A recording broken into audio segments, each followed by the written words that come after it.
The UN Security Council welcomes the ceasefire between Israel and Hamas and calls for immediate humanitarian aid for Palestinian civilians, especially those in Gaza. On the third day of the ceasefire, thousands of displaced families are returning to their homes in Gaza, or what is left of them. The UN says at least 6,000 people have been left homeless. Egyptian mediators are in Israel and the Palestinian territories, continuing talks aimed at ensuring hostilities do not resume. And joining us here now to discuss the situation is Shani Rozani. She's a DW journalist and expert in Middle Eastern affairs. Shani, welcome again. Much of Gaza City has been severely damaged, thousands displaced. Where can rebuilding efforts start, especially with a blockade still in place? That's the big question now, because one of the biggest fear Israel has is that material coming into Gaza in order to help reconstruct the city will also be used for terror purposes. For example, things like cement. You know, it can build houses, we must use it, but it also helps Hamas build their underground tunnels where they hide, where they operate, and so on. This is what Israelis call dual-use material, and they're very careful in what they let Gaza, take in.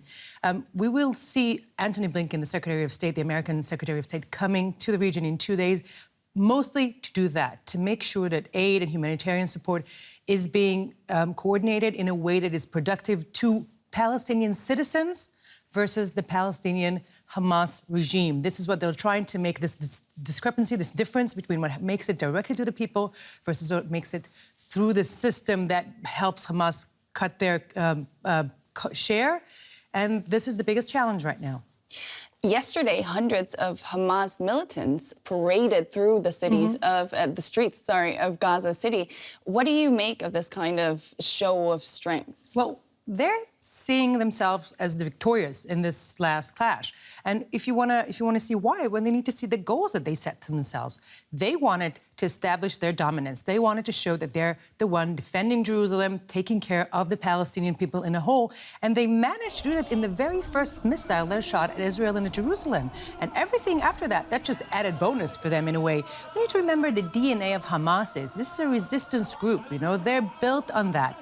They're built on being trying to be oppressed and overcoming. For them, this is part of their narrative, part of what they are built to do.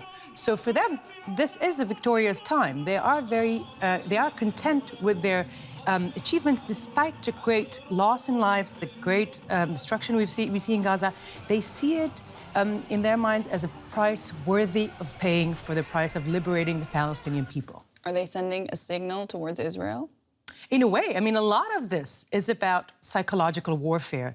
We've seen this last round of clashes, conflict, operation, whatever we call that, going a little longer than probably needed exactly for that purpose, for finding that defining moment, this victorious moment that each side can hold on to and say, yes, we've got that, And so a lot of it is about the psychology and how you build deterrence on the case of Israel, and how do you build the image of the invincible opposition, basically, when you talk about Hamas and Gaza. So this is what it is about. It's about people's minds and how you set yourself as the winner in this whole round of clashes. One of the triggers of these most recent tensions were plans to evict Palestinian residents from the Sheik Jarrah neighborhood of East Jerusalem. Where does Israel stand on that right now? Wisely enough, the Supreme Court's ruling that was supposed to be given 2 weeks ago, when everything was heated, still during Ramadan, and that was postponed in a month, so we should be seeing it in about 2 weeks. All eyes are now looking at Jerusalem. We also saw Al-Aqsa Mosque. That's also still very tense, a lot of tensions, very sensitive. Today, Jews, for the first time, are allowed back on Temple Mount after they were, forbidden to go starting May 3rd. So, and we know this place is so contentious. Any stone thrown in the wrong direction, any one extremist for any side deciding on his own to try to do anything stupid, that can get all the flames going up again. We will be very careful with, we need to watch Jerusalem very carefully in the next couple of weeks. Shani Rozani, it's always a pleasure. Thanks, Nicole. Let's bring in our correspondent, Tanya Kramer. She is in Gaza City right now. Tanya, welcome. You've been in Gaza since the ceasefire came into effect, seeing the devastation firsthand.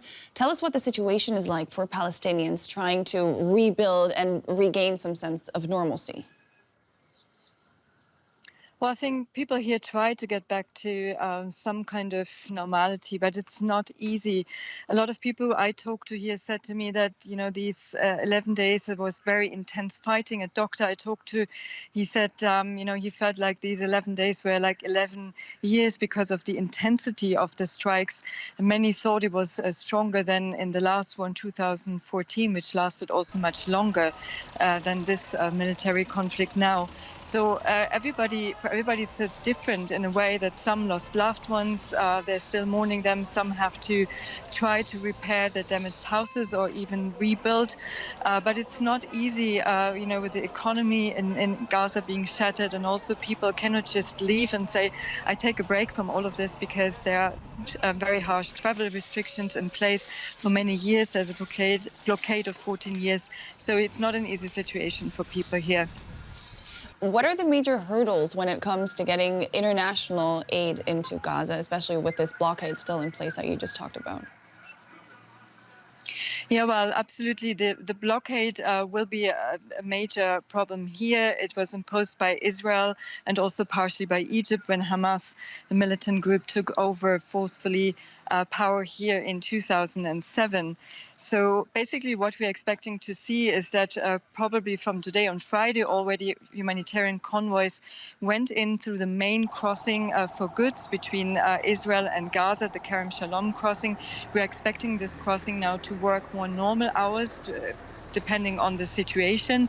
That's for the humanitarian convoys, but I think the main problem will be building material, because Israel restricts very tightly what comes in and out of Gaza, and especially building materials that could also be used by militant groups here for other military purposes. Now, the international community faces a bit of a dilemma here, doesn't it? How can they help the Palestinians without also aiding Hamas, which is considered a terrorist organization by many states?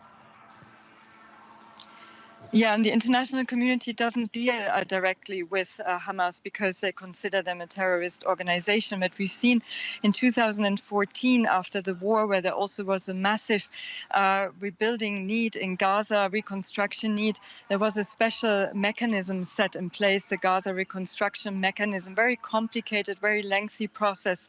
So we could expect something like this to happen now as well, but it's still too early to say because, assessments are still being made, and we see all kind of pledges now by the international community of financial aid, of humanitarian aid, but they have to decide how they're going to bring the needed material here into Gaza this time.